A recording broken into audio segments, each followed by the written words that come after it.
I want to officially welcome everyone to today's exclusive online event titled, as you can see here on the screen, Strategies for Success to Elevate Your Marketing Campaigns. And we are thrilled to have you with us today. We've got a lot of material prepared for you and some industry experts, including Dan Cornelius from Think Patented and Mike Van Haren, who I will introduce to you here in just a moment.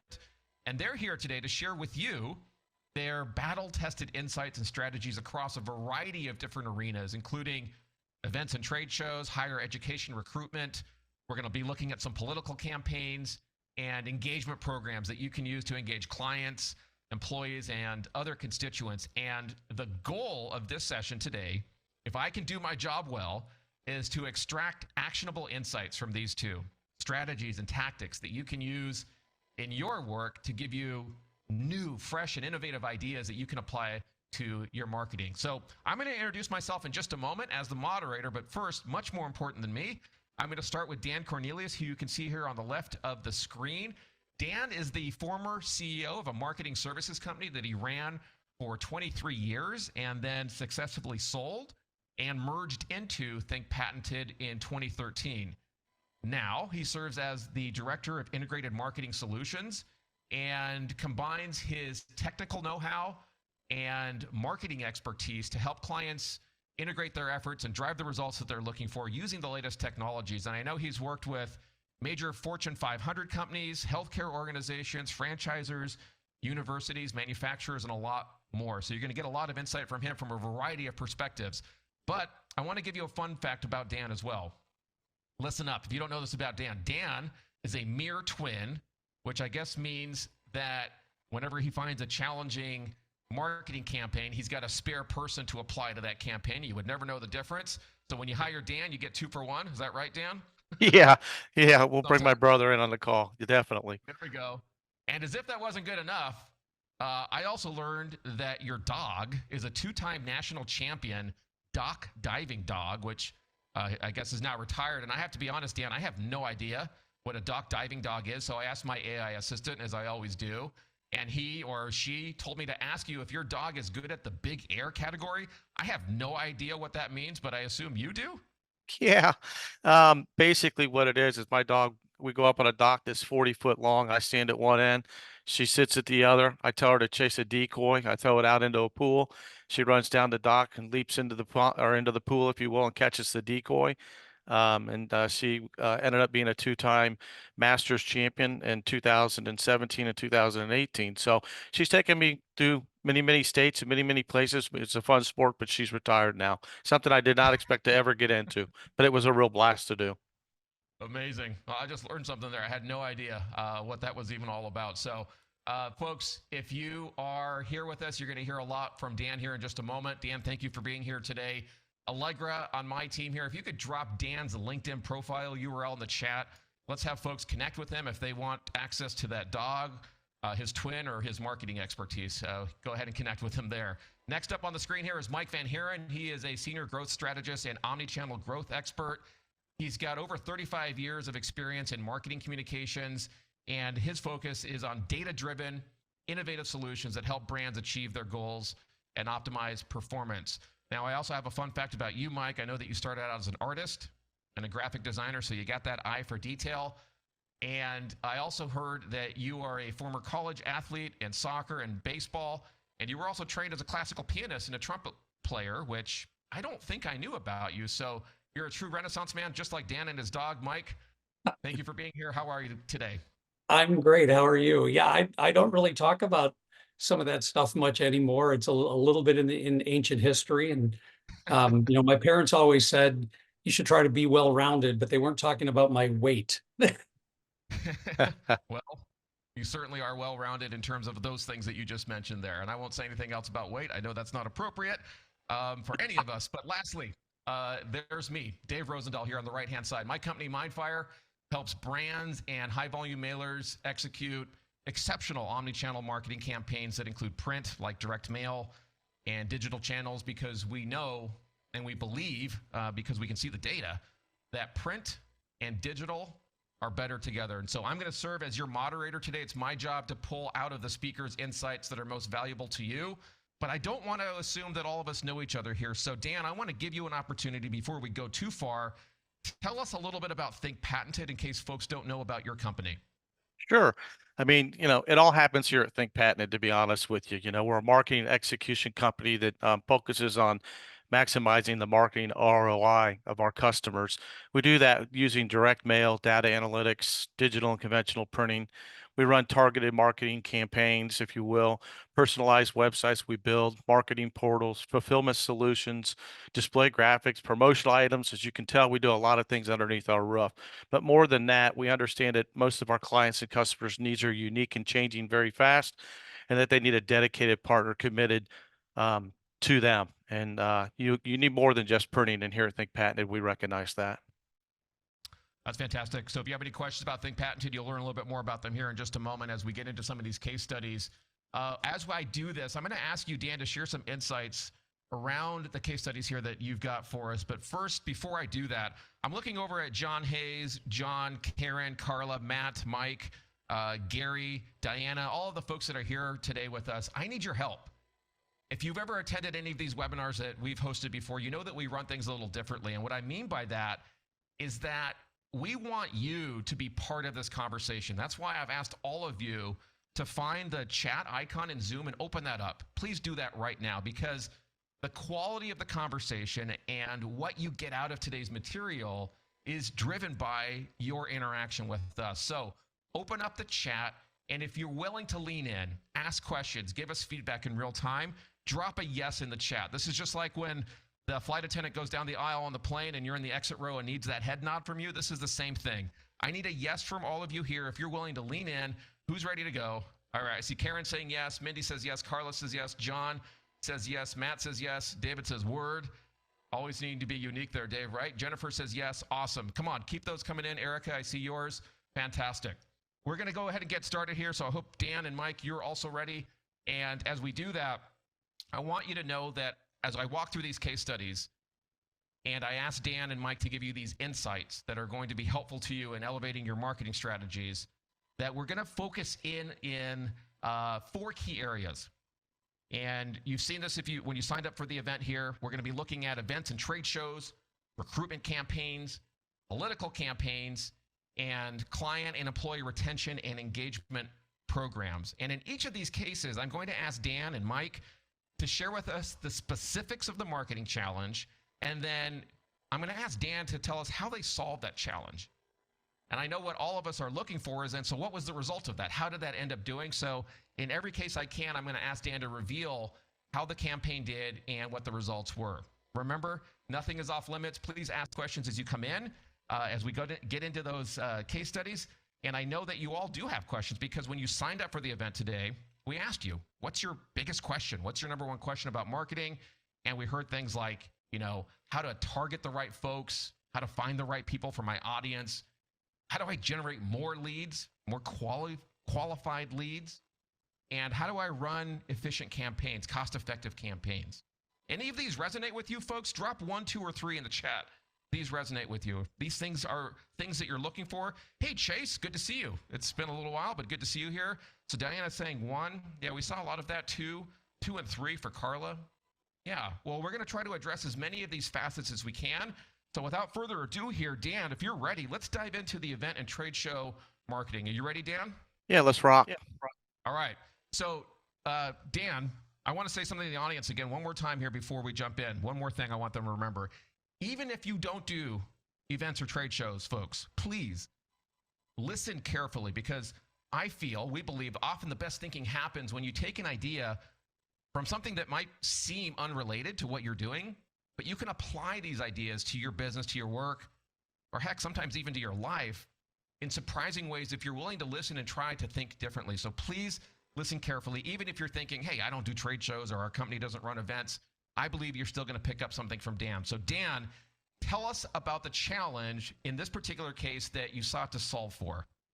Well, I think that most people know that when you host an event or you're going to a trade show, the first thing that you need to do is you need to be able to create a marketing campaign that's going to increase the awareness of your brand, increase awareness of the event itself. You need the ability to be able to direct people to either attend an event or attend the booth or visit your booth during a trade show or And on not only that, but hopefully you have the ability to set automated appointments, the ability to schedule meetings with people before the show actually starts.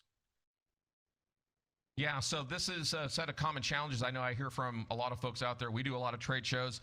Who does trade shows here? If you do trade shows, events, let us know in the chat. Drop a trade show or the word event there in the chat so we have just a general feel.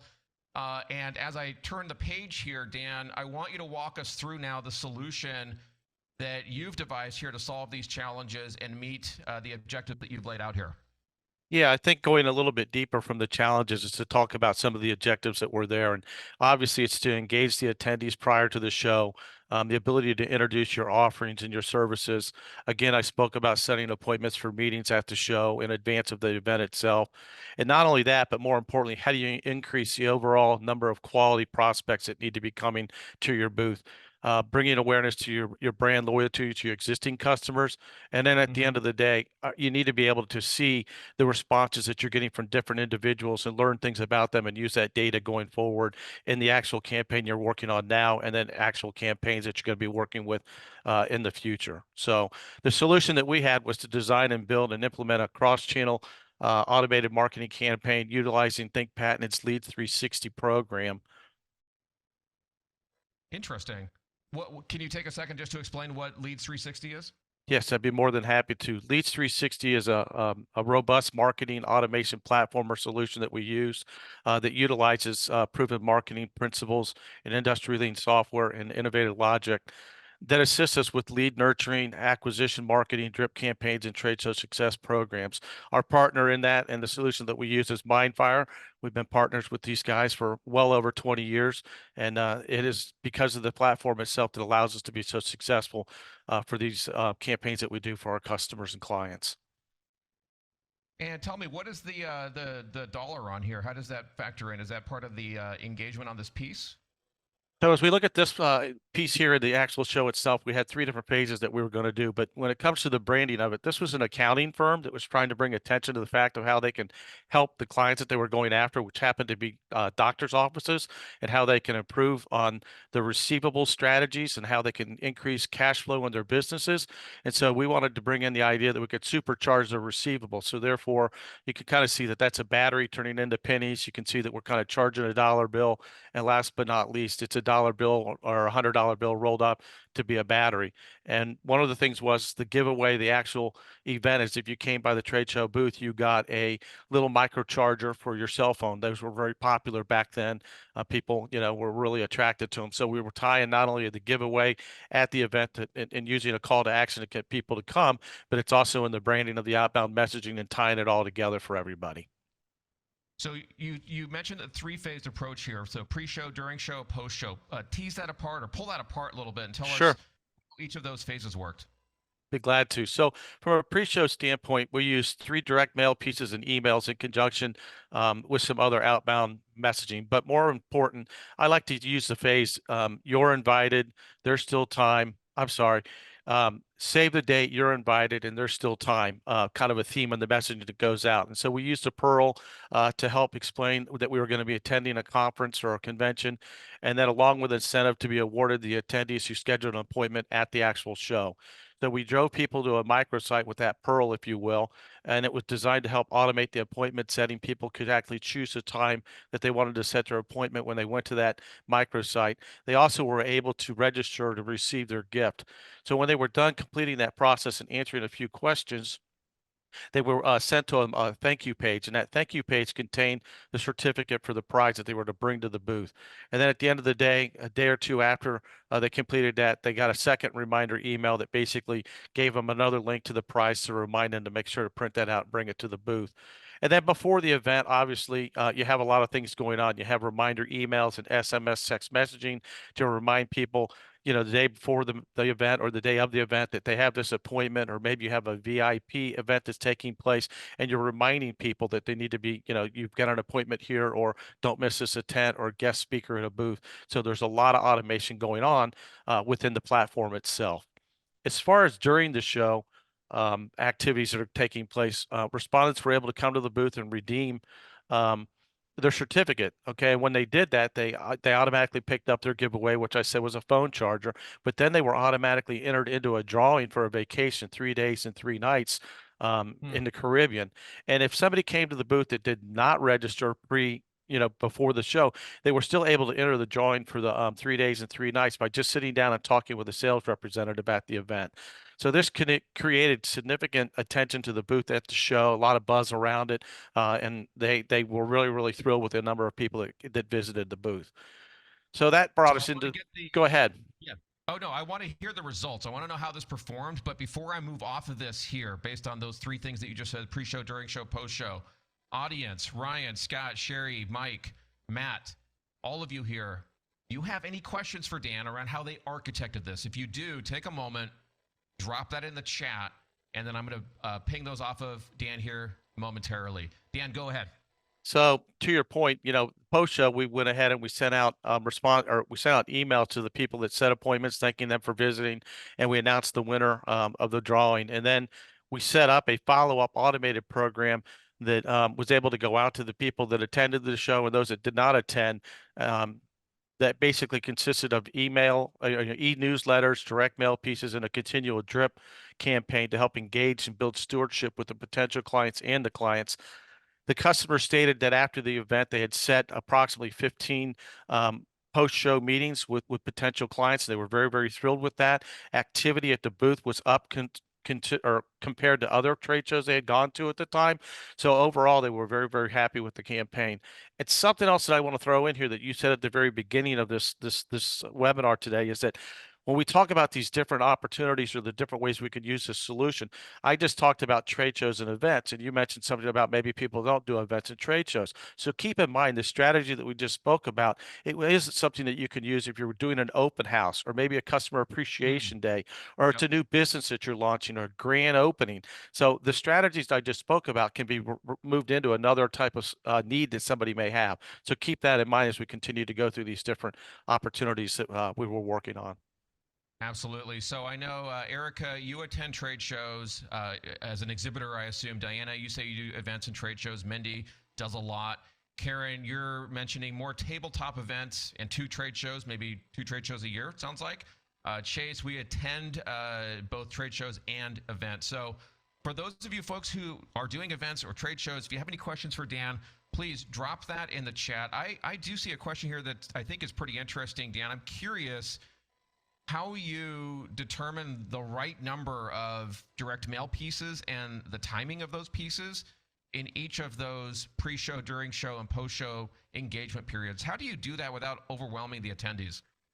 Very good question. We think that you should be, and we've seen great success at actually sending out your messaging 6 to 7 weeks before the actual event itself. From a timing standpoint, you're going to be delivering something twice a week. We coordinate the email to arrive sometimes the same day that we think that the direct mail piece is going to arrive, so that they're going to see your message in multiple places. And again, when it comes to who do you send it to, what you want to do is you can buy show data a lot of times from the show organizer, and then you can segment that data. So in this case, they're not going to mail out to everybody that was attending the show, but they did want to go to people that were executives in a practice, or an accounting person, or somebody that was in a C-suite, if you will, at these practices. So you segment it and divide it down. So in this case, they only went after about 1,500 people. And again, they had extra traffic, and at the end of the day, they ended up with 15 different appointments for potential clients, which they were thrilled with. And that's the other thing. A lot of times we go to shows, we get busy at shows, we collect 1,000 business cards, and what happens? Well, back in the day, I shouldn't say so much business cards anymore, but even today, it's still, we're all guilty of it. You come back, you get caught in the fire, and you're not following up on those leads. So by having an automated program already in place, we're following up, and we're doing that lead nurturing and brand awareness while we're trying to continue with the day-to-day operations of our businesses.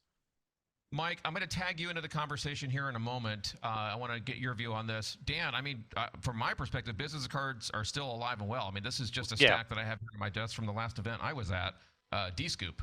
So yeah, from my perspective, they're still important. I see that Karen is saying there's so many scams out there selling the attendees list. Yeah, I hear you. As soon as they know that you're going to be attending or exhibiting at one of these events, you get hit with all of that. Good question from Diana before we come to you, Mike. I'm going to put this to you, Dan. do you add social and digital channels with these campaigns? Yes, most definitely. We sometimes will run up to 9 to 11 different channels, including the direct mail. But you're definitely going to be incorporating Google Display Network, the geo-targeting, social media. You can tie people back. So yes, definitely we're going to do it. YouTube, you're going to tie in all the different channels because you need to be at the place where your client or potential customer is at, so they can react when they're ready to, not just because they received a direct mail piece. You've got to continue to be in front of them, cut through the clutter, as we like to say. Mhm. Mike, I want to tag you into the conversation. What are your thoughts on this? Well, yeah, I do have a quick thought on trade shows. As you know, COVID kind of killed trade shows for a few years, and we're definitely seeing them come back strong. I'm Yep. still a big believer in the business cards too, by the way, but now a lot of them have scanning capability for your booth so that you can get people's name tags and do follow up there. That's also a great place to automate, by the way, for follow up for trade shows. But one thing I did want to note, there's probably since COVID even more scrutiny than ever on ensuring that the time and expense of attending or exhibiting at these shows pays off. Yep. You can justify that expense. So getting the marketing for these events done properly to get qualified leads, to get meetings and get revenue is very, very critical. So if you can set up a relevant, timely, personalized campaign and then show the actual results, it's a terrific way of managing those expectations. Yeah, well said, Mike. And not only that, but the importance of making your booth a destination point in advance of somebody attending the show. The days of going in and spending 3 days and walking around the show floor are over with. People are flying in the night before, they're going to attend all in one day, and they may be flying out the next day. So if you can engage them before they get to the show, you're going to be on the high list of their importance to them attending. I just asked in the chat here who loves trade shows. I happen to love trade shows. I know some folks are like, hey, that's a lot of work, and it is a lot of work. Mike, it's a big expense. So certainly as a business owner, that expense is always on my mind. But I do like the fact that we can be back with people, and I think I appreciate it more now that we had those couple of years where we couldn't do that. But let's move on to recruitment here, moving on from event and trade show marketing. And again, friends, I need to remind you, even if you're not doing student recruitment, it doesn't mean that you can't apply these concepts to your work, okay? So I want you to keep that in mind. But I'm curious, how many of you are doing or involved in some sort of student recruitment? Let us know there in the chat. Patrick, I saw you here earlier. Patrick K, I know you certainly are, right? Let us know there in the chat. Mike, by the way, give me your perspective on this idea of taking disparate things, disparate ideas, and applying them to another use case. Have you seen examples of where that kind of thinking has been useful to someone?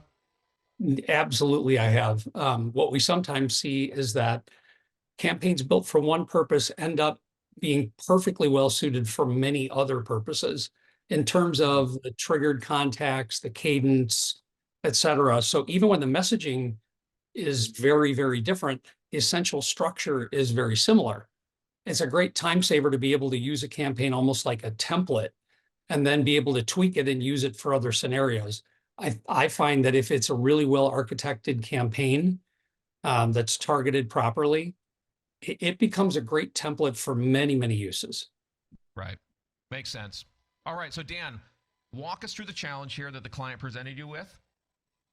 So, we're talking about recruitment here, and keep in mind this is a university, so it's recruiting new students or a freshman class, as you will. But to your points, we've run these campaigns to recruit nurses and doctors for, medical organizations. We've run these campaigns so that you can recruit pilots for airlines and other workers in the air industry. We've run them for manufacturing, looking for people to recruit to become employees on their shop floor in a manufacturing environment. So this strategies and things that we're talking about here can be used across the board in a multitude of ways, as you guys have both mentioned. But in this case here specifically, this was a university in the Midwest. They needed to grow their existing student search program. It was kind of a legacy system that they were running, and they needed to change the way they went after students and bring in some different technologies. And they also needed to expand their geographical area because of the pressures on higher ed today. You're in the Midwest, there's a migration of people that are leaving the area and moving to the coast and into warmer climates. You've got, pressure from that standpoint. You've got other pressures that are out there. And in particular today, even just the questioning the value of a higher educated degree. So is it really necessary or not? The other thing that they wanted to do is they wanted to increase their applications, and at the end of the day, they wanted to be able to increase their enrollments. And one of the issues that they had was that they were having competition from other schools when it comes to scholarships and how people were offering scholarships to help to reduce the cost of that tuition.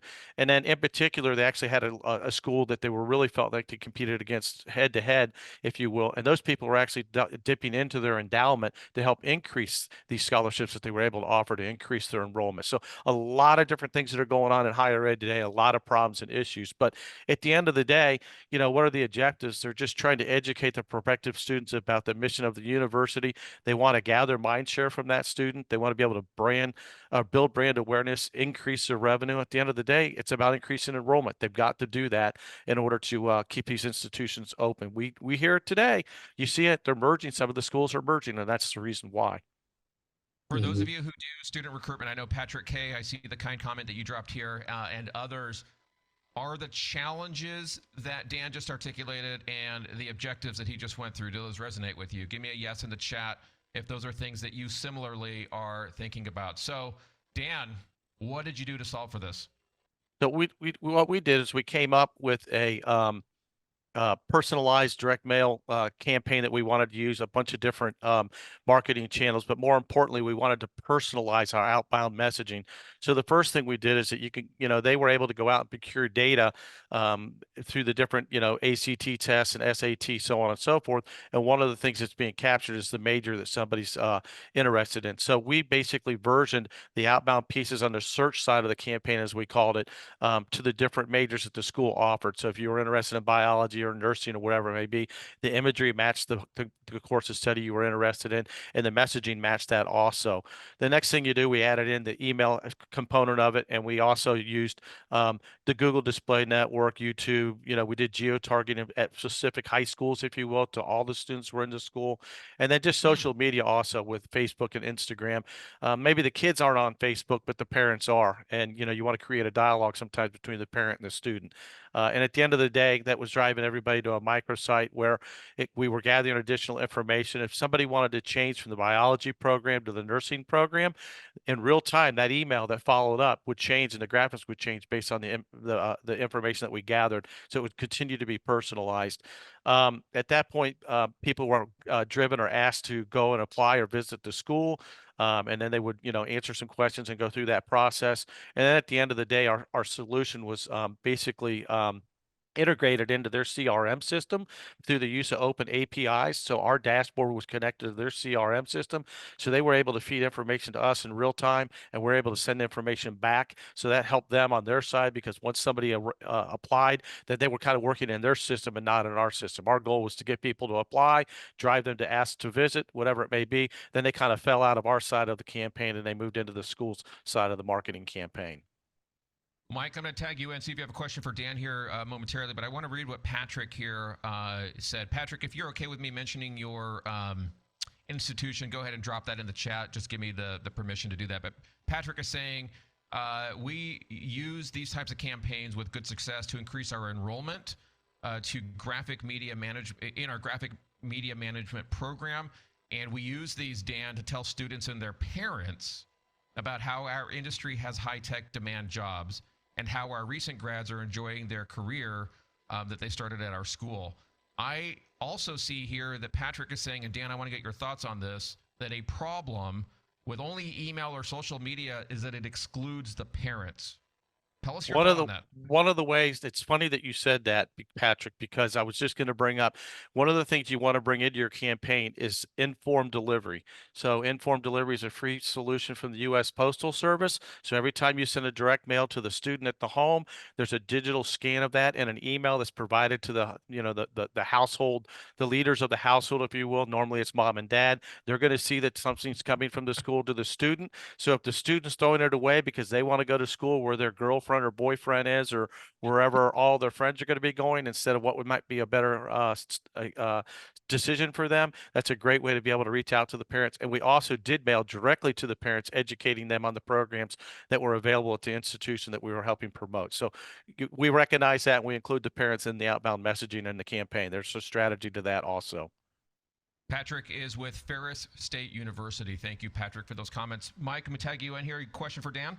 I did actually, talking about the components of the campaign that you put together, Dan, is all of that typically built into your Lead 360 program? Is that kind of a standardized offering, or was this something truly custom? Yeah, it's kind of a little bit of both. But basically, with the Leads 360 solution, we're able to combine the direct mail, email, and all the digital channels, including SMS, text messaging, and even ringless voicemail is one of the solutions that's out there that a lot of people are not familiar with. The ability to have a message show up on somebody's phone without it ringing. I won't go into much more detail on that, but it's a great solution to add into your campaigns. But it's allowing us to coordinate all those different channels into an automated marketing program, and then we're able to gather information in the dashboard for future touches and outreaches in the campaigns, allowing us to continue to version and personalize. And the other thing that I want to bring up is that when you run these campaigns, you could have, if somebody goes through the whole campaign, they can have maybe 24, 25 touches. But on any given week, you're going to have people that are just entering the campaign or getting touch number 1. You're going to have people that are getting touch number 4, people get touch number 16, depending on where they're at in the campaign flow. And so by using a solution like this and creating all the artwork in advance, you're able to automate all that, and nobody has to think about this needs to go out tomorrow. How do we do that? How do we do this? It's all automated. And not only that, but this school here, not only did they have to start their campaigns earlier in the year because of the new general, if for lack of a better word, the general application that's allowed to be out there. They also would come in January and they would add even more students into the campaign. So the campaign would be starting maybe with 50,000 or 75,000 records. And then in January, they're adding another, 25,000 records. So everybody, it's all automated. It keeps it going and it makes it easy for everybody to respond to the people instead of figuring out how to do the campaign itself. So Dan, like my friend Cuba Gooding Jr. said, and Jeremy Guire, show us the money, Dan. What kind of results did this strategy drive? This was phenomenal results. First of all, they had over 2,000 applications. They had a 10% increase in visits to the campus.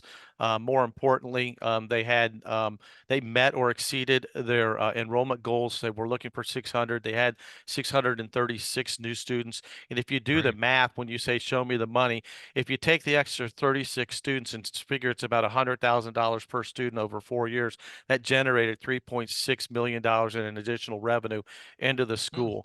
And then, some of the other fun facts and things that are out there is that they were able to identify that they did expand their reach and touch. So they had students that were, 12 students were the only ones that came from their state. They had 365 different high schools that people came from. And, a lot of other fun statistics, but the one that jumps out of the top to me when we were done with all this is that 67.6% of the responders that received the initial outbound campaign enrolled in the school. And that's huge. And that is very, very huge. So obviously they were very, very happy with it. And, we continue to work with these type of campaigns all the time. And I'm going to ask you this question from Diana. A fantastic question, Diana. I'm going to get to it in just one moment. Audience, I want to know if you have any other questions for Dan on this.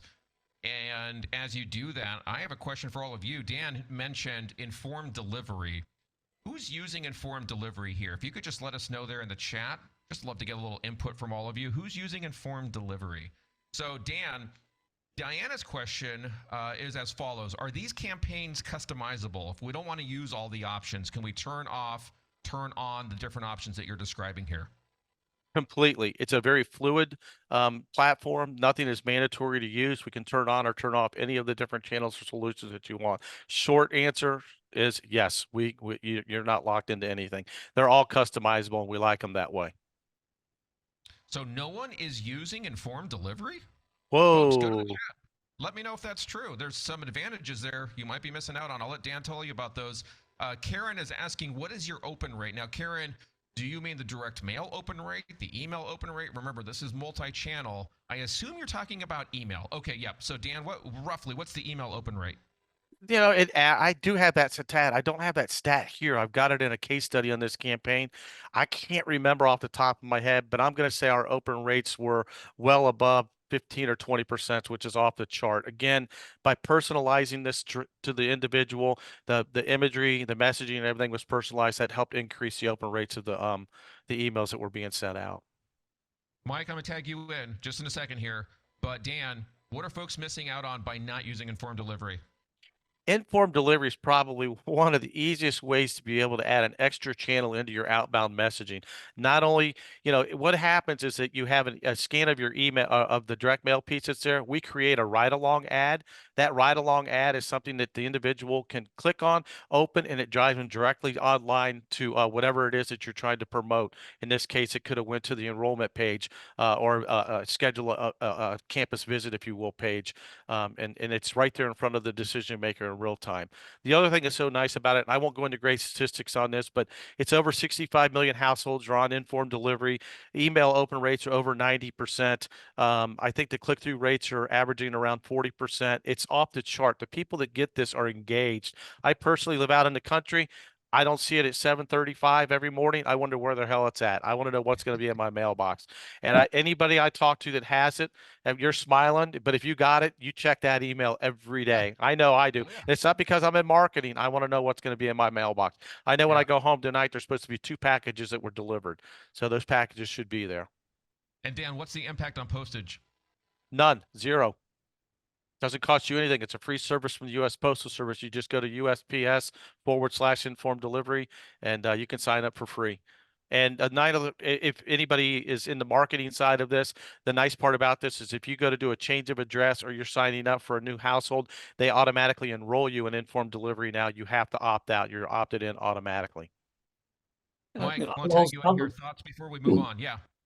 I wanted to also throw in on the informed delivery thing that for those who are managing postal campaigns for their clients, there is a chunk of the year where the post office does actually offer an incentive to use informed delivery. So they can actually get a 3% discount on their postage by opting into using the informed delivery program. And with the ride along image, we can actually personalize down to the individual as well. So from a behavioral standpoint, looking at the data there, you can actually even offer something slightly different than what's in the mail piece. It can be exactly the same offer, but what we're seeing is, are they interested enough that they're actually hitting that ad before they even get the mail? Or are they seeing it, noting it, and then actually opening the mail and acting on it? Either way, you're getting great data points. Correct. But I did want to throw out, again, a couple of real quick comments in here on the educational recruiting campaigns, because I think they did a fantastic job on this campaign and the results show that. But I wanted to point out to anybody who's thinking about working in higher ed, if they haven't, to help schools market themselves. Some of you may be familiar with what they're calling the demographic cliff, meaning that the cohort of students who are now in high school, who are going to be enrolling in college in future years, that number has taken a huge dip, which means there are fewer prospects for college freshmen and upperclassmen, and more schools competing for them. So the competition is getting really, really stiff. So you have to have a great program in order to get people's attention. The other thing, I didn't think I'd be mentioning COVID again, but COVID actually created some unique problems for schools because Yep. in 2 ways. One was people said, maybe this is a good time to step back and look to see if college is something I actually even need. And Dan alluded to that briefly. The other thing is that, and I actually work with a board of trustees of an independent private high school. What we've seen is across the board, these are international students and students from across the country. Their math and science understanding, their comprehension took a major hit during COVID because they were doing distance learning, learning by Zoom, learning remotely, weren't getting the one-on-one attention with their teachers and their classmates that they were used to getting. So they are more challenged now, schools are, in finding really qualified, really sharp students with great grades. So every school is going after anybody who's got great grades. They have incrementally increased that competition there as well.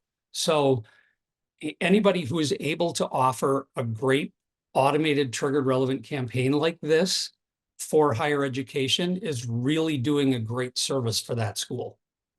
Yeah, we could have done an hour on this alone. I have simplified this campaign down. I not do any justice to I don't want to say Yeah. how complex it was, but the fact that how sophisticated it was. And Yes. that's, Very we're Right. used to, that's not complex to us, but how sophisticated this was. I've left a lot of sophisticated. things out. Yep. Yep. Understood. All right, folks. Let us know if you have any other questions for Dan. I am going to push us along here so that we have plenty of time for real-time Q&A. Who's ready to get political? I know that you might be thinking, hey, we're headed into an election cycle here in the U.S. Isn't a little dicey to talk politics in a room full of friends like we have here. But don't worry. Put your political machinations aside for a moment. Leave that at the door. And let's see what strategies we can learn from the world of politics. So, Dan, I'm going to throw this over to you. And something that I don't think a lot of people know necessarily, unless you're pretty close to me, is that I actually have thought about running for office at some point, maybe for Congress. And I know you don't have to tell me I'm crazy. I understand that. But jokes aside, tell us about the challenges that a candidate would face. Somebody in my shoes or this candidate here, what are the challenges that this particular candidate faced? And kind of walk us through the thinking that someone in that situation is going through. Sure. And I'm going to try to go through this a little fast. So I apologize. And if people have specific questions about this, reach out to me after this. Because again, I'm not going to be able to get Absolutely. into all the components of it. But whether you're running for national or local office, or you're trying to promote a statewide issue or a local levy, everything is basically the same. You need to create and stimulate, voter awareness. You need to be able to create recognition of your messaging and your name. Obviously, you need to go after different audiences. So you need to connect with traditional voters, and you also have to connect with absentee ballot voters. And then you kind of got your younger voters that we need to connect with. So therefore, you need to bring in not only just direct mail, but you got to bring in digital channels in order to reach the constituents where they may be and where they want to be talked to, and so on and so forth. And at the last part of this is that you have to be able to automate all of this, because you got to reduce the impact on the campaign or the campaign or the candidate staff, because they're very limited in resources, and they need a partner that can help them do these campaigns, but automate the whole process. And right now, everybody is trying to combine digital with direct mail. I don't know about you, but I got more SMS text messages this past, fall, Yep. spring drove me crazy. So using it strategically and not teaching people to go click or delete, delete, delete is very, very important. So, and at the end of the day, on this campaign here, we ended up basically with 509,000 plus times the digital ads were displayed. We were using geo targeting to target the audience that we wanted to go after. So basically, in the district that this candidate was running in, we were only targeting the people that he wanted to see his message, and then the independents, if you will. We had social media ads going out also, and again, we were using geo targeting with social media ads. And then we also were able to do what they call social match. Take the list of voters that we had access to the data, match them to their Facebook accounts, and then place ads on their direct feeds promoting this candidate for office. And then last but not least, we were able to go out and just reach a multitude of potential voters in the long run. So the person was very, very happy with it. One of the things that was interesting, one of the things Oh, yeah. that's very Go ahead. One of the things that's very important about this is that not only did you have your traditional voters, but we had to put what we call chasing the ballot into the campaign, because it was right around COVID, and all of a sudden everybody was voting absentee. So what we were able to do is we're able to go to the Board of Elections, and you can get the people that are voting, and you can see the people that requested an absentee ballot. So by getting that information, we pulled it down at every night, and then we would print the letters that night, and they would drop in the mail the next day, and our letters were arriving the same day or the day before the ballot would arrive into the voter's box. And he, no doubt, credits that part of this solution into him winning his primary, which he was running against three other people, which he'd never had to do that before. And then in the actual primary, or in the general election, he won by getting 58.8% of the vote, which was something that he's never gotten before. So he contributes this all to the campaign that we ran for him. So as you can see, a 672% increase in impressions overall from the additional direct mail alone. So he was very, very thrilled about this, and the fact that he was reelected. And we continue to run these campaigns for him to this day. So, Dan, you're saying when I run for Congress, you'll be my campaign manager? I can do that. I might have time on my hand by then. Okay. I'll take you up on that. Okay. All right, folks. I'm going to push us along here a little fast, as Dan said, because I want to leave time for your questions. But Rich, Karen, Patrick, Matt, Kenny, all of you, if you have questions around how this works and the results that they drove, please drop those in the chat, and in a few moments, I'm going to get to your questions. Dan, I want to ask you about the retention and engagement programs next here. Sure. First off, how do you define this, the retention and engagement programs? What does that mean? And tell us how that fits into the context of the case study here. The retention or engagement program is the ability to go out and identify unique audiences that you need to basically educate on your services and slowly bring them into wanting to have a relationship with your organization. Most people don't know when you're selling medical services or healthcare organizations are promoting themselves, by law, they're not really allowed to sell you the solution. They're allowed to educate you on the solution and tell you about the services they offer. But because of HIPAA restrictions, they are not allowed to pinpoint you and say, we know that you visited one of our specialists for this, so we're going to start marketing this solution to you because of that. So that's the first thing you need to know. So the second thing is this was actually a new movers program or a new patient acquisition program that we had put into place for this network. And so basically what we were able to do is we were able to go out and gather the demographics of people that were new or moving into the area. And then we would drop and do basically a 3-touch campaign, educating them on where the closest campus for this organization was, where possibly the closest emergency services were that were associated with the healthcare or even urgent care. And then continue to have that relationship with a potential mover. The thing that was cool about this program and the buy-in that was very, very critical from the CMO was that, sometimes we're not seeing great results when we first reach out to people. And so we had a dialogue and we had a conversation, and we identified the fact that when people move, sometimes they're not moving from state to state. They might be moving from north to south, if you will, from one county to another. So when they first move into a home, they're more interested in getting the kids acclimated into school, and they continue to use the healthcare solutions or providers that they have because it's just a 45-minute or an hour drive. So 3 months after people moved in, we initiated another campaign doing basically the same thing, driving them online, asking for some information in exchange to get a Chotsky. They were able to get a first aid kit or a thermometer or whatever it may be.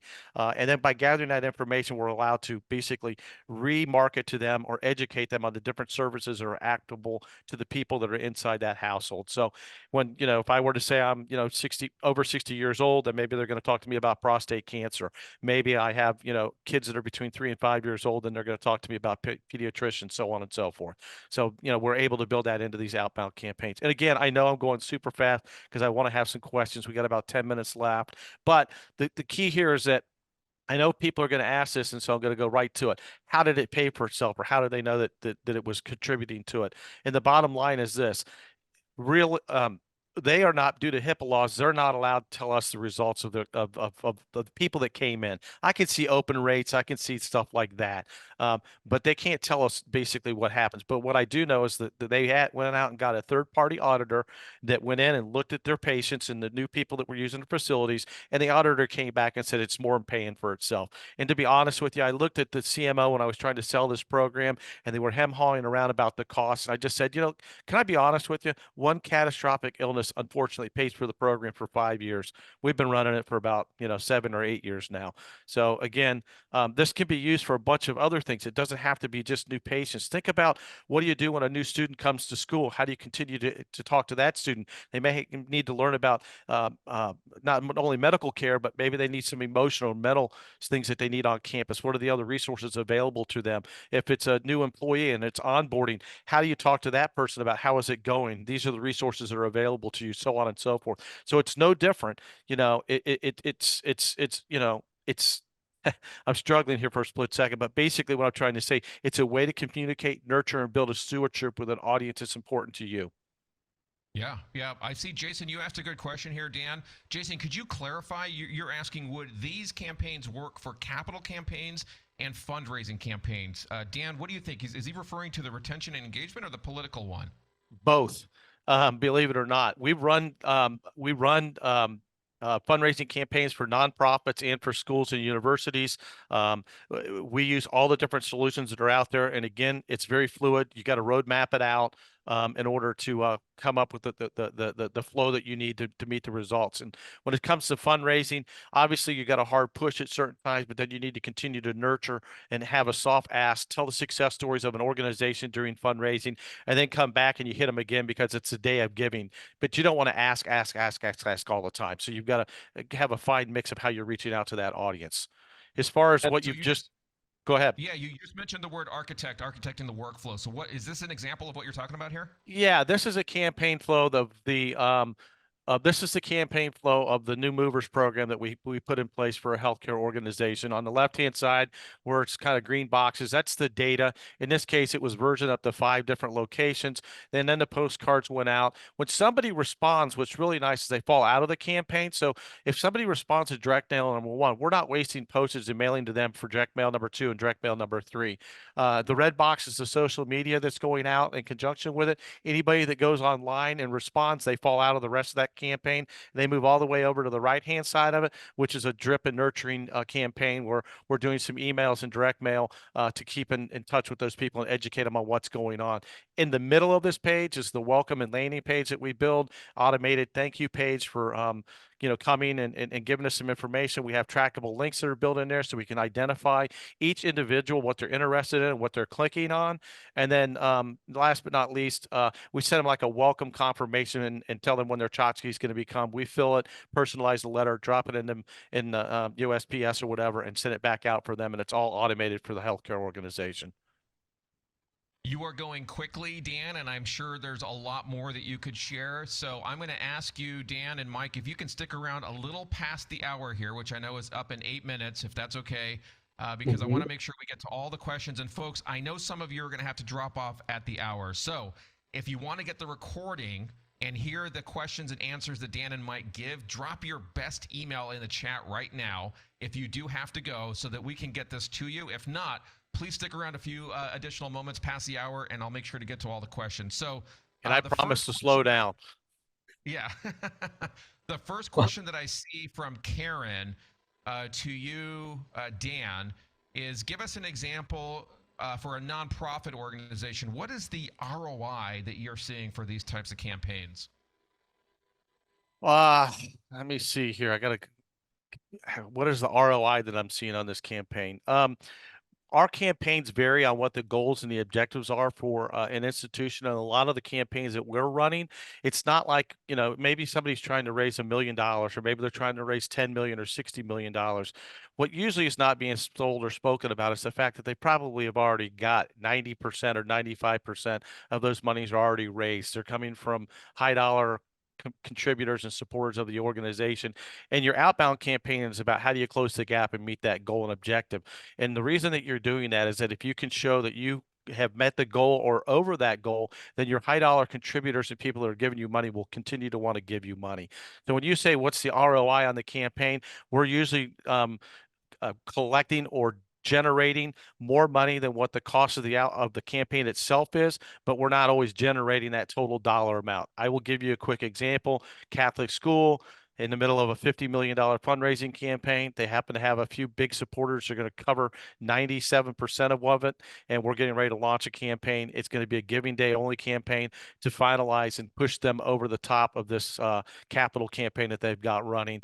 So we're getting ready to launch that here in the next couple of days. So they're not spending that much money, but they're only trying to raise, another $100 and some odd thousand to push them over the top. Yeah, if I could add to that, Dan, I think you hit it right on the head. There's what they call the quiet phase of any capital campaign, where typically the majority of the money is already being raised. So the way they'll look at ROI on these campaigns is what they call cost per dollar raised. Correct. So they will fully front end load in, do they bring in an independent education consultant that helps them with this campaign? Are they doing the high ticket asks well in advance with their own staff, et cetera? So there's a lot to those campaigns that you don't see ever, because most of that work's done before. So one of the major components there is audience selection, which was one of the initial questions we had talked about at the beginning. It's a little bit different for some campaigns because you're going to treat the donors that have high ability to contribute very, very differently than the rank and file, your typical alumni, neighbors and friends, parents and grandparents, et cetera, that you're going to be raising money for. So ROI can be a little bit difficult, but they typically tend to boil it down to cost per dollar raised. And I would say that in answer to somebody else's question, when you architect a campaign like this, yes, you could use these for fundraising for philanthropic organizations or higher ed, things like that. It's a matter of tweaking the message and again, the audience selection. And just to hit on that real quick on top of that, but you definitely want to segment your audience from live buns to side buns to the different phases where people are at, and any information that you have, if you can personalize that ask back to them. So if somebody gave $250, you acknowledge and thank them for the money they've given in the past or in prior years, and you start their donation at $250, and then it goes to 500, 1,000, or whatever. You never make the 250 in the middle. Start at 250, and most people are going to or start with whatever they gave to the very left-hand side, and most people are going to go up at least one box and maybe two boxes in them to kind of check the middle box. It's a psychological thing that's going on there. Yeah. That right there is worth the price of admission for this webinar. Thank you, Dan. I have a question here from Matt, and I'm going to keep my eye on the time because I have one more question for the audience before we lose those folks that have the hard stop here. But Matt is asking you, Dan, ballpark. I know it's tough, but ballpark cost of 100,000 postcard mailing, and what would you expect conversion rates to be? 100,000 mailing and where and what? I don't what I would tell you that the greatest cost of that is going to be postage. I can leave it there. Postage is 50 cents of whatever's going out. That's $50,000 in postage. I think everything else will come in under the $50,000 mark easily if you wanted to build a campaign as far as the automation and the print is concerned. Yeah, Matt, we need a little bit more details, like what are you selling? What do you want the postcard to do? In order to get into the conversion rates, because that does vary quite dramatically. So I have a question for the audience before you leave. I want you to take a look at the screen here at these four areas: event and trade shows, recruitment, political campaigns, and the retention and engagement programs. Which one of these, if you could drop in 1, 2, 3, or 4, do you see as most beneficial for you or for your organization? Drop in a 1, a 2, a 3, or a 4. You could even say all of the above, or maybe give us just a few of these here. And I want to see which are on your mind here. So Erica is saying 1, the events and trade shows. All right, Dave is saying 2. Come on, the rest of you. Come on, Scott, Shirley, Ryan, Blair, Nicole, Mike. I want to see your answers. Kenny. Matt is saying 4 and 2. Karen is saying 1 and 4. Scott is saying all. All right, keep that coming. That's interesting. I'm going to keep my eye on the chat there. I want to remind everyone that this is just the beginning of a conversation here. And if you have more questions for Dan, here's his contact information here on the screen. We will be giving everyone a copy of the deck. If you are interested, let us know there in the chat. If you registered via email, you should be getting that after the presentation. But if you want to make sure to get that, drop us a note there in the chat so we can get that to you. Also, if you look at the QR code here on the right-hand side of the screen, go ahead and scan that, and you'll get all of Dan's contact information in a V-card added to your phone. And here is my contact information. I'll leave that briefly here on the screen. You see my email and phone number, and then also Mike's information here. But I want to take more questions. Thank you all for your feedback. I see that continuing to come in. So let's take a moment here. You have to leave. Thank you for being here today. Appreciate it. Let us know on your way out. Let me ask you, Dan, if you were going back to Matt, the one who asked about the 100,000 postcards, what additional information would you want from him in order to be able to give him a good response on that? We'd have to know what vertical he's going after, what his goals and objectives are. I'd like to understand the market that he's going into. What is the value of the product or service that he is selling, so we can establish an ROI. And then basically timing of the campaign. What is it? Is it something that has to go out very quickly? Is this going to run for 12 months? Is it going to run for 3 months? It's an event. It's a discovery conversation is what we have normally with our clients. It's usually 15 to 20 minutes. I guarantee they're going to learn something from us, and we're going to learn a lot about them. And then we figure out where we go from there to be able to help put a proposal together. And I would say that you also have to qualify what is a conversion. So if you're looking at ROI, is that an actual transaction on a website? Is it yes, I'm signing up for 3 months free of your software? How is it that you're considering capturing any of that data becoming a conversion that goes directly into that ROI calculation? Mike, I'm glad you brought that up, because sometimes at the end of the day, it's my job to drive people to a website, or my job to get people to click through and to follow through on that call to action. And at that point, sometimes, I've done my job. So is the messaging correct to the audience? Is this call to action strong enough to get them to do what my client wants them to do, so on and so forth? You really have to look at that after the campaign to make sure it's working right. Matt's dropping in his contact information in there saying, feel free to follow up with me. Thank you, Matt, for that. Dan, Great. question for you on the retention and engagement programs. How did you ensure that the personalized direct mail pieces were compliant with HIPAA regulations around patient privacy? Because we weren't referencing anything about them as a patient, we were only introducing them to the hospital. Welcome to the neighborhood. This is the location of our campus. This is where the emergency rooms are. There was no HIPAA information in the outbound messaging. That's public domain information that's available. New movers list is available through multiple list providers across the country. And then a question on the political campaign. What was your strategy for allocating marketing spend across the different channels? I think you said it was 9 channels. And how did you optimize that allocation as the campaign unfolded? To be honest with you, they came to us. They asked us how much it would cost to go after 100,000 potential voters. We gave them a price of what it would take to run the campaign. They went out and got somebody to come up with the money, provided the money to us, and we provided the service back. So there was nothing on our end that we really had to figure out on how to allocate. We had a program that was put in place. These are the channels that we're going to use. It was all about maximizing and flooding their messaging into the marketplace, if you will, or into the voter base in order to get a turnout. I'll give you another example. Forget the congressman. We had a young lady that came over here that wanted to run for school board. She had a certain amount of a budget. We ran a campaign, a digital only campaign, if you will. She did some yard signs and she passed out business cards at baseball games or at football games. She was running against 6 other people for 2 seats. She won her seat hands down. She had the most votes out of everybody that she was running against. It works. You got to get your message out in front of people. It's got to be a positive message. Here's a 2-part question. Interesting here. How did you, with all the channels that you're talking about, Dan, how do you track the attribution of each marketing channel in driving applications and enrollment? I guess this was specific to the higher ed use case. So how do you track the attribution? And what insights could you share with us around this multi-touch attribution analysis that I assume you're able to do with that information? Yeah, I actually have a case study that I'd be more than happy to share with somebody on this campaign in of itself. So if they will give us their information, I'll be sure to get that out to them. But to make a long story short, all this information is captured in a dashboard.